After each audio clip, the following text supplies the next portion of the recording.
ಯಜಮಾನ್ರೆ, ಅಡುಗೆ ತಯಾರಿದೆ, ಊಟ ಬಡಿಸ್ಲಾ? ಇಲ್ಲ ಪಾರು, ಸಾರು ದಿನ ಬಂದ್ಬಿಡ್ಲಿ, ಒಟ್ಟಿಗೆ ಊಟ ಮಾಡೋಣ.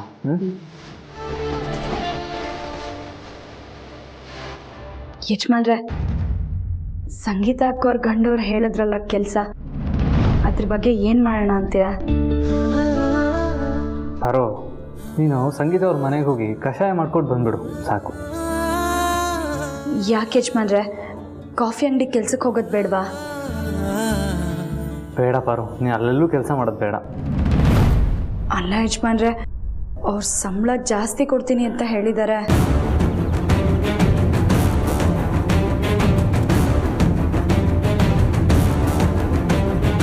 ಸಂಬಳಕ್ಕೋಸ್ಕರ ನೀನು ದುಡಿಯೋ ಅನಿವಾರ್ಯತೆ ಇಲ್ಲ ಪಾರು. ಆ ದೇವರು ನಮ್ಮ ಮೇಲೆ ಇನ್ನೂ ಜಾಸ್ತಿ ಕರುಣೆ ತೋರಿಸ್ತಾನೆ. ನನಗೊಂದು ಫಿಕ್ಸ್ ಬಾಡಿಗೆ ಸಿಕ್ಕಿದೆ. ಅಂದರೆ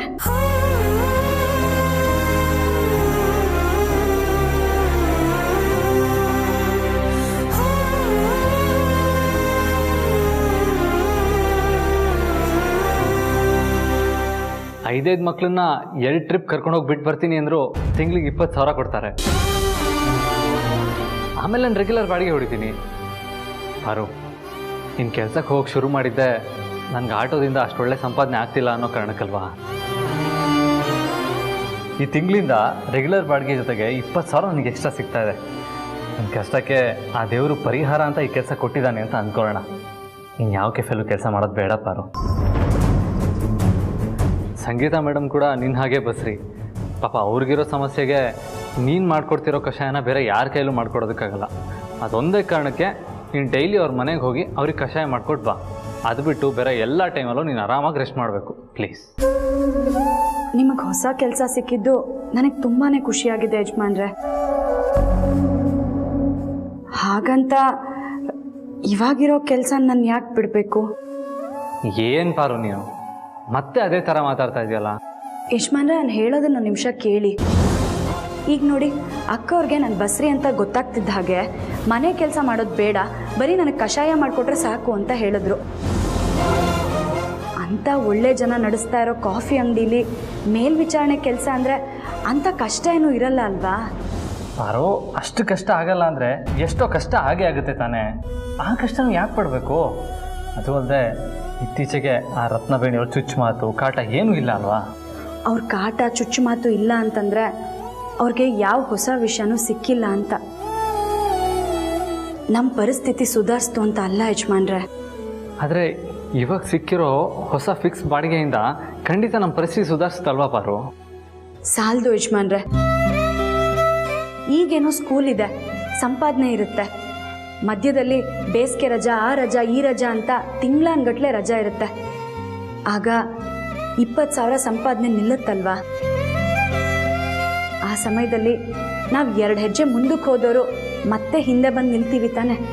ಹಾಗಾದರೆ ನೀನು ಹೆರಿಗೆ ಆಗೋವರೆಗೂ ಕೆಲಸ ನಾನು ಬಿಡಲೇಬಾರ್ದು ಅಂತ ನಿರ್ಧಾರ ಮಾಡಿಬಿಟ್ಟಿದ್ಯಾ? ಹಾಗೇನಿಲ್ಲ ಯಜಮಾನ್ರೆ.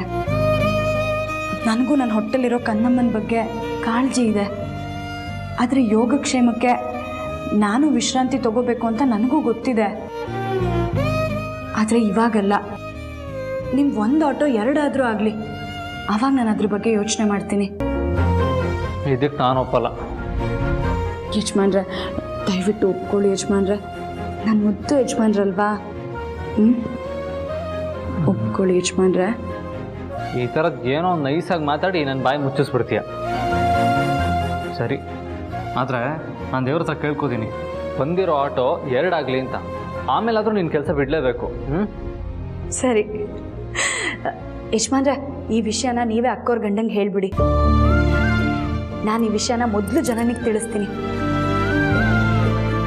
ಪಾಪ ನಮ್ಮ ಜನನಿ ನಾನು ಅಕ್ಕೋರ್ ಮನೇಲಿ ಮನೆ ಕೆಲಸ ಮಾಡ್ತಿದ್ದದನ್ನ ನೋಡಿ ತುಂಬ ಬೇಜಾರು ಮಾಡ್ಕೊಂಡಿದ್ಲು. ಈಗ ಈ ವಿಷಯ ಅವಳಿಗೆ ಹೇಳಿದ್ರೆ ಅವಳ ಮನಸ್ಗೂ ನಿರಾಳ ಆಗುತ್ತೆ. ಹಾಗೆ ನಾನು ನನ್ನ ತಮ್ಮಂಗೆ ನನಗೆ ಮಕ್ಕಳನ್ನ ಸ್ಕೂಲಿಗೆ ಬಿಟ್ಟು ಕರ್ಕೊಂಬರೋ ಕೆಲಸ ಸಿಕ್ಕಿರೋದನ್ನ ಹೇಳ್ತೀನಿ. ಆದರೆ ನಿಮ್ಮ ತಮ್ಮಂಗೆ ನನ್ನ ಕೆಲಸದ ವಿಷಯ ಗೊತ್ತಿಲ್ಲ. ಗೊತ್ತಾಗೋದು ಬೇಡ ಅನಿಸುತ್ತೆ. ಗೊತ್ತು ಮಾಡೋದು ಬೇಡ, ಅದಕ್ಕೇನಂತೆ? ಅಲ್ಲ, ಈಗ ನೀವು ಫೋನ್ ಮಾಡಿದ್ರೆ ಇಬ್ಬರು ಒಟ್ಟಿಗೆ ಕೇಳಿಸ್ಕೋತಾರಲ್ಲ. ಯಾರು ಹೇಳಿದಂಗಂತ? ನಾನೇ ಹೇಳ್ತಾ ಇರೋದು. ನಾನು ಬೇರೆನೇ ಹೇಳ್ತಾ ಇದ್ದೀನಲ್ಲ. ಏನಂತ? ಇಬ್ಬರಿಗೂ ಒಂದೇ ಸಮಯಕ್ಕೆ ಫೋನ್ ಮಾಡಿದ್ರು ಇಬ್ಬರು ಒಟ್ಟಿಗೆ ಒಂದೇ ವಿಷಯನ ಕೇಳಿಸ್ಕೊಳ್ಳೋದನ್ನ ತಪ್ಪಿಸ್ಬೋದು ಅಂತ. ಹೌದಾ? ಹೇಗೆ ಯಜಮಾನ್ರೆ? ನಾನು ಯಾಕೆ ಹೇಳಿ? ಹೇಳಿ ಯಜಮಾನ್ರೆ.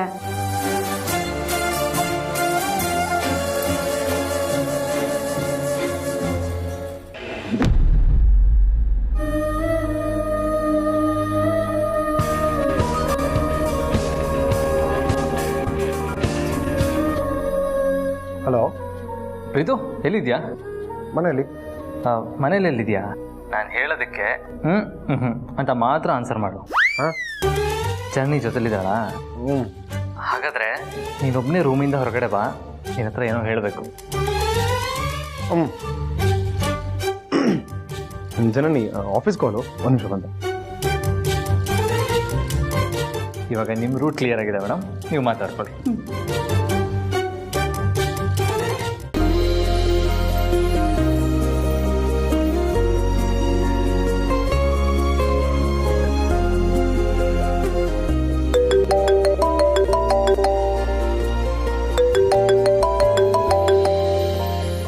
ಹಲೋ ಅಕ್ಕ, ಹೇಗಿದ್ದೀರಾ?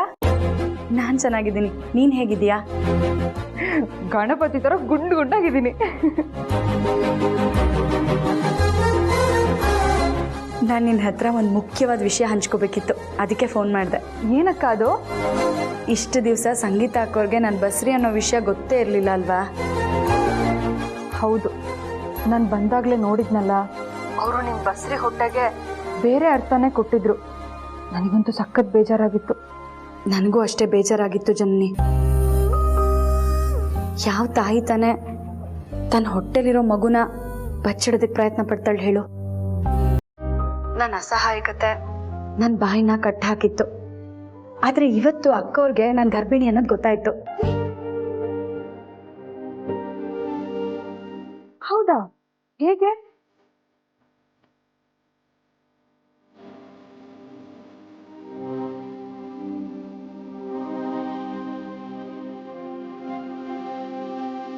ಈಗ ನೀವ್ ಏನ್ ಮುಚ್ಚಿಡಕ್ ಟ್ರೈ ಮಾಡ್ತಿದ್ರು ಅದನ್ನ ಹೇಳಿದ್ರೆ ಸರಿ, ಇಲ್ಲ ಅಂದ್ರೆ ನನ್ ಮೇಲೆ ಆಣೆ.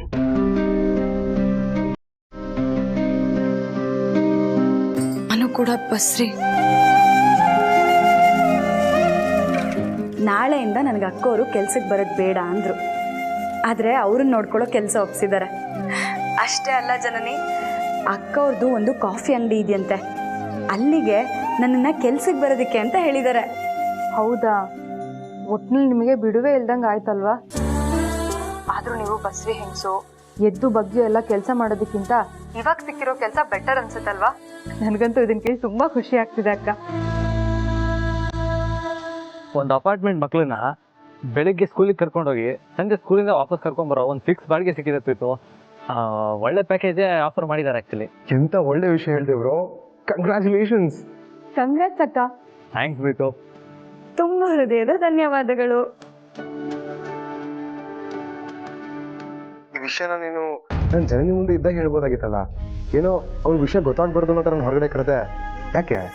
ಯಾಕೆ ಅಂದರೆ ನಾನು ನನ್ನ ತಂಗಿಗೆ ಫಸ್ಟ್ ಹೇಳಬೇಕು ಅಂತ ನಿಮ್ಮ ಅತ್ತಿಗೆ ಹಠ ಮಾಡ್ತಾ ಇದ್ಲು, ನಾನು ನನ್ನ ತಮ್ಮಂಗೆ ಫಸ್ಟ್ ಹೇಳಬೇಕು ಅಂತ ನಾನು ಹಠ ಮಾಡ್ತಾ ಇದ್ದೆ. ಇಬ್ಬರು ಹಠನೂ ಗೆಲ್ಬೇಕಲ್ವಾ? ಅದಕ್ಕೆ ಇವಾಗ ನಾನು ನಿನಗೆ ಕಾಲ್ ಮಾಡಿರೋ ಗ್ಯಾಪಲ್ಲಿ ಪಾರ್ವತಿ ಜನ್ನಿಗೆ ಕಾಲ್ ಮಾಡಿದ್ದಾಳೆ.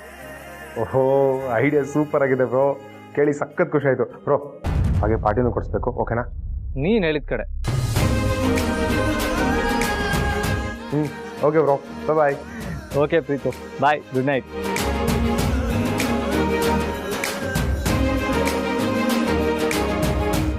ನಿಜ ಹೇಳ್ತೀನಿ ಅಕ್ಕ, ಅವತ್ತು ನೀವು ಅವ್ರ ಮನೇಲಿ ಕೆಲಸ ಮಾಡೋದನ್ನ ನೋಡಿದಾಗಿಂದ ನನಗಿಲ್ಲಿ ಮನೇಲಿ ಕೂತು ಆರೈಕೆ ಮಾಡಿಸ್ಕೊಳ್ಳೋದಕ್ಕೆ ಮನಸ್ಸೇ ಬರ್ತಾ ಇರಲಿಲ್ಲ ಗೊತ್ತಾ? ತುಂಬಾನೇ ಗಿಲ್ಟ್ ಕಾಡೋದು. ಮತ್ತೆ ಮುಂದೆ ಎಲ್ಲ ವಿಷಯಗಳನ್ನೂ ಹೇಳಿ ನಿಮ್ಮನ್ನ ಆ ಕೆಲಸದಿಂದ ಬಿಡಿಸ್ಬಿಡ್ಬೇಕು ಅಂತ ಅನಿಸ್ತಾ ಇತ್ತು. ಆದ್ರೆ ಏನ್ ಮಾಡ್ಲಿ, ನೀವು ಭಾವ ಅಷ್ಟೊಂದು ರಿಕ್ವೆಸ್ಟ್ ಮಾಡ್ಕೊಂಡಿದ್ರಲ್ವಾ, ಅದಕ್ಕೆ ಕಂಟ್ರೋಲ್ ಮಾಡ್ಕೋತಿದ್ದೆ. ಆದ್ರೆ ಇವಾಗ ನಿಮಗೆ ಆ ಮನೆ ಕೆಲಸದಿಂದ ಕೆಫೆಗೆ ಶಿಫ್ಟ್ ಆಯ್ತು ಅಂತ ಕೇಳಿ ತುಂಬಾ ಖುಷಿ ಆಗ್ತಿದೆ. ಆದ್ರೂ ಒಂದೇ ದಿನಕ್ಕೆ ಇಷ್ಟೆಲ್ಲ ಡೆವಲಪ್ಮೆಂಟ್ಸ್ ಆಗಿರೋದು ನಿಜವಾಗ್ಲೂ ಸರ್ಪ್ರೈಸ್.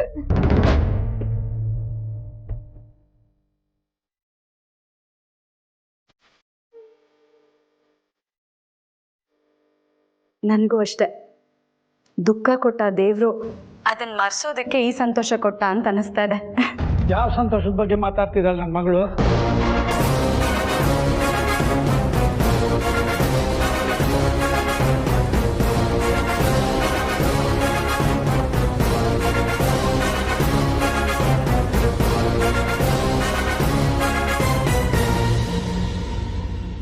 ಏನಮ್ಮ ಜನನಿ, ಏನೋ ಡೆವಲಪ್ಮೆಂಟ್ಸ್ ಅಂತ ಮಾತಾಡ್ತಾ ಇದ್ದೆ, ಏನಂಥ ಡೆವಲಪ್ಮೆಂಟ್? ಅದು ಅತ್ತೆ, ಒಂದ್ ಸೆಕೆಂಡ್ ಹೋಲ್ಡ್ ಆನ್, ಅದನ್ನ ನಾನು ಹೇಳ್ತೀನಿ.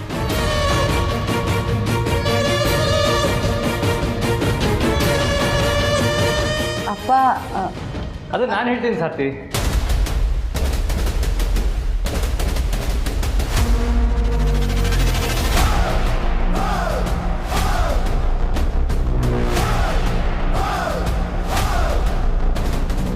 ಮಾಮ್, ಬ್ರೋಗೆ ಇನ್ನೊಂದು ಪಾರ್ಟ್ ಟೈಮ್ ಕೆಲಸ ಸಿಕ್ಕಿದೆ.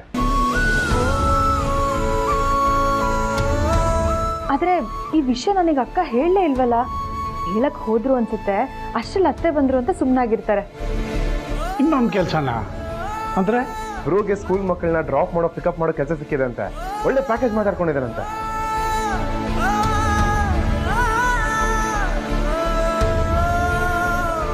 ಬೆಳಗ್ಗೆ 1 ಅವರ್, ಸಂಜೆ 1 ಅವರ್ ಅಷ್ಟೇ ಸಾರ್ಥಿ ಕೆಲಸ. ಮಿಕ್ಕಿದ ಟೈಮಲ್ಲಿ ನಾರ್ಮಲ್ ಬಾಡಿಗೆ ಹೊಡಿಬೋದು.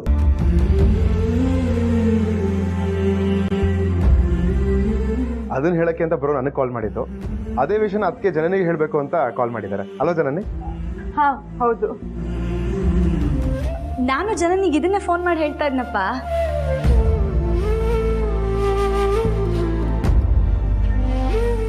ಅದಕ್ಕೆ ಅಕ್ಕನ ಹತ್ರ ಒಂದೇ ದಿನದಲ್ಲಿ ಇಷ್ಟೆಲ್ಲ ಡೆವಲಪ್ಮೆಂಟ್ಸ್ ಆಗಿದೆಯಾ ಅಂತ ಖುಷಿ ಹಂಚ್ಕೋತಾ ಇದ್ದೆ. ಎಂಥ ಒಳ್ಳೆ ಸುದ್ದಿ ಹೇಳಿದ್ರಿ. ನಿಮ್ಮ ಕಷ್ಟಗಳು ಕರಗೋ ಕಾಲ ಬಂತು ಅನಿಸುತ್ತೆ. ಆದಿಗೆ ಈ ಹೊಸ ಕೆಲಸದಲ್ಲಿ ತುಂಬ ಹೆಸರು ಬರಲಿ. ಆದಷ್ಟು ಬೇಗ ಅವ್ರು ಅಂದ್ಕೊಂಡಿದ್ದನ್ನೆಲ್ಲ ಸಾಧನೆ ಮಾಡಿ ಅವರಿಬ್ರು ಅರಸನ್ ಕೋಟೆಗೆ ಬರೋ ಹಾಗಾಗ್ಲಿ.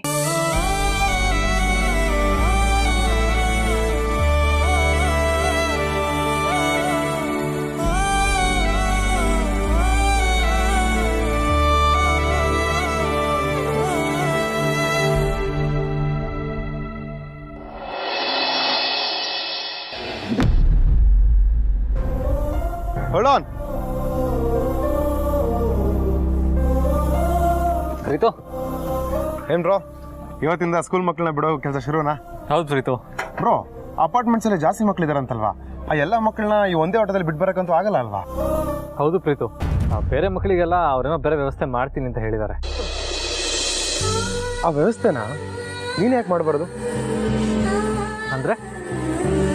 ಅಂದ್ರೆ ನೀನು ಇನ್ನೊಂದು ಆಟೋನ ಬಾಡಿಗೆಗೆ ತಗೊಂಡು ಆ ಮಿಕ್ಕ ಮಕ್ಕಳ ಜವಾಬ್ದಾರಿ ನೀನೇ ವಹಿಸ್ಕೊಂಡ್ರೆ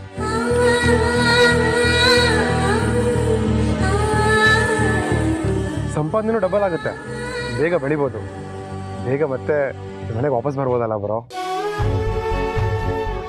ಸದ್ಯಕ್ಕೆ ಆಟೋನ ಬಾಡಿಗೆ ತಗೊಳಕ್ ಯಾವ ಯೋಚನೆ ಇಲ್ಲ ಪ್ರೀತು. ಆ ಆಟೋ ಬಾಡಿಗೆ, ಆಮೇಲೆ ಅದಕ್ಕೊಬ್ಬ ನಂಬಿಕಸ್ಥ ಡ್ರೈವರ್, ಇದೆಲ್ಲ ದೊಡ್ಡ ತಲೆನೋವು ಜವಾಬ್ದಾರಿ. ಬ್ರೋ, ನಿಂಗೆ ಬೆಸ್ಟ್ ಆಫರ್ ಕೊಡ್ಲಾ? ಡ್ರೈವರ್ ಪೋಸ್ಟ್ಗೆ ನಿನ್ನ ಮುಂದೆ ಒಂದು ಮಾಸ್ಟರ್ ಪೀಸ್ ನಿಂತಿದೆ, ಯಾಕೆ ಕನ್ಸಿಡರ್ ಮಾಡಬಾರ್ದು?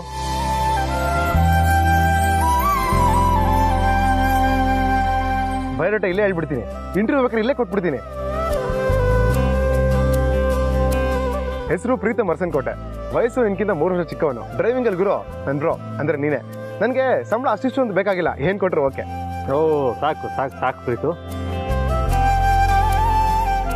ಇದನ್ನೇನಾದರೂ ಜನನಿಯವ್ರು ಚಿಕ್ಕಮ್ಮ ಕೇಳಿಸ್ಕೊಂಡ್ರೆ ಅಷ್ಟೇ ಕತೆ. ನನ್ನ ಬಿಲಿಯನಿಯರ್ ಅಳಿಯ ಡ್ರೈವರ್ ಆಗೋ ಪ್ಲಾನ್ ಮಾಡ್ತಾ ಇದ್ದಾರೆ ಅಂತ ಫೀಲ್ ಆಗ್ಬಿಡ್ತಾರೆ ಅಷ್ಟೇ. ನಮ್ಮಿಬ್ರು ಬಾಂಡಿಂಗ್ ಬಗ್ಗೆ ಅವ್ರಿಗೆ ಏನ್ ಗೊತ್ತು ಬ್ರೋ? ಗೊತ್ತಿಲ್ದಿರೋರ ಮಾತಿಗೆಲ್ಲ ತಲೆ ಕೆಡಿಸ್ಕೊಳ್ದೆ ಬದುಕಬೇಕು, ಡೋಂಟ್ ಕೇರ್ ಅಂತ. ನಾವು ಹಾಗೆ ಬದುಕ್ತಾ ಇರೋದು.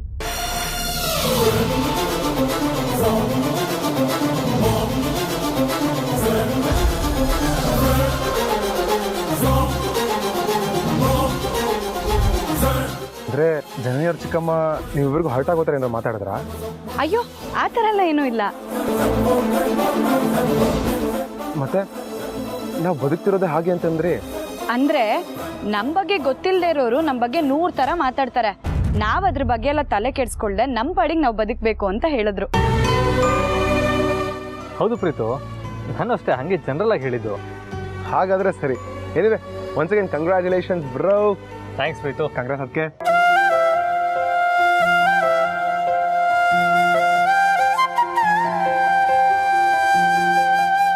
ಹಾರ್ಟಿ ಕಂಗ್ರ್ಯಾಚುಲೇಷನ್ಸ್ ನನ್ನ ಕಡೆಯಿಂದ ಕೂಡ. ಸ್ಕೂಲಿಗೆ ಮಕ್ಕಳನ್ನ ಬಿಡೋ ಕೆಲಸ ಸಿಕ್ಕಿದ್ದಕ್ಕೆ.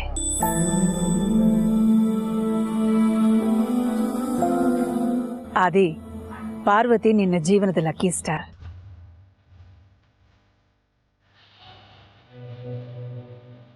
ಅದಕ್ಕೆ ಇಷ್ಟು ಬೇಗ ನಿನ್ನ ಜೀವನದಲ್ಲಿ ಏಳ್ಗೆಯ ದಾರಿ ನೋಡೋ ಹಾಗಾಯ್ತು.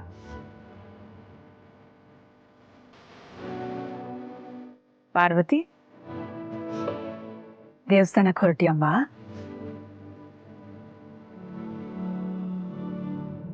ಇನ್ನು ಎಷ್ಟು ದಿನ ನಮ್ಮ ದೇವಸ್ಥಾನಕ್ಕೆ ಹೋಗಿ ವ್ರತ ಮಾಡೋದು?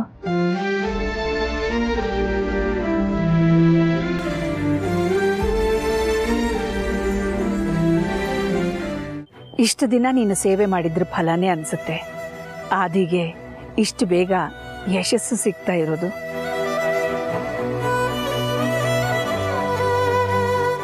ಇನ್ಮೇಲಾದ್ರೂ ವ್ರತ ಮಾಡೋದಕ್ಕೋಸ್ಕರ ದೇವಸ್ಥಾನಕ್ಕೆ ಹೋಗಿದ್ ಸಾಕಮ್ಮ.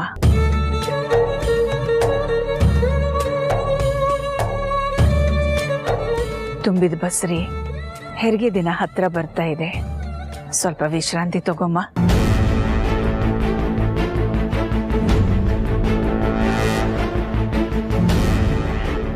ಪಾರ್ವತಿ, ನಿನಗೆ ಹೇಳಿದ್ದು ಕೇಳಿಸ್ತು.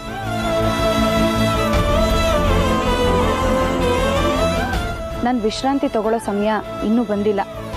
ಬಂದ್ರೆ ನಾನು ಖಂಡಿತ ತಗೋತೀನಿ.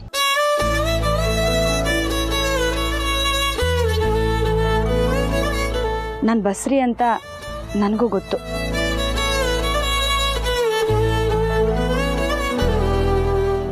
ಯಜಮಾನ್ರ, ಹೊಡೋಣವಾ?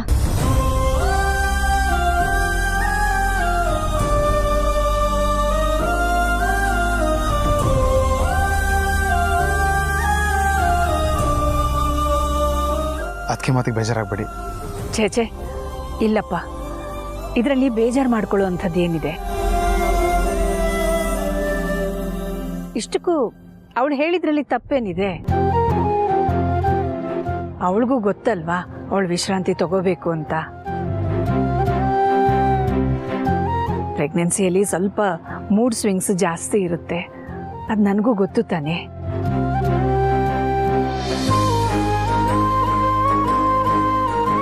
ಪಾರ್ವತಿ, ನಾನು ಹೇಳಿದೆ ಅಂತ ಅಲ್ಲ, ನೀನೇ ನೆನ್ಪು ಮಾಡಿಕೊಂಡು ವಿಶ್ರಾಂತಿ ತಗೊಂಡ್ಬಿಡು. ಯಜಮಾನ್ರೆ, ಹೊಡೋಣವಾ?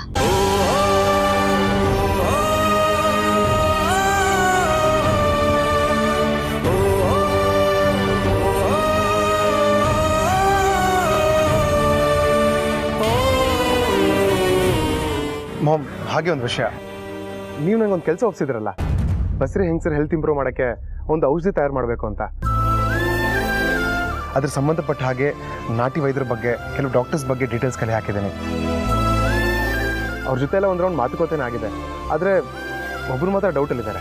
ಅವ್ರ ಡೀಟೇಲ್ಸ್ ಕೊಡು ಪ್ರೀತು. ನಾನೇ ಪರ್ಸನಲ್ ಆಗಿ ಅವ್ರನ್ನ ಭೇಟಿ ಮಾಡೋದಕ್ಕೆ ಇಷ್ಟಪಡ್ತೀನಿ ಅಂತ ಒಂದು ಮೆಸೇಜ್ ಕಳಿಸು, ನೋಡೋಣ. Okay ma'am.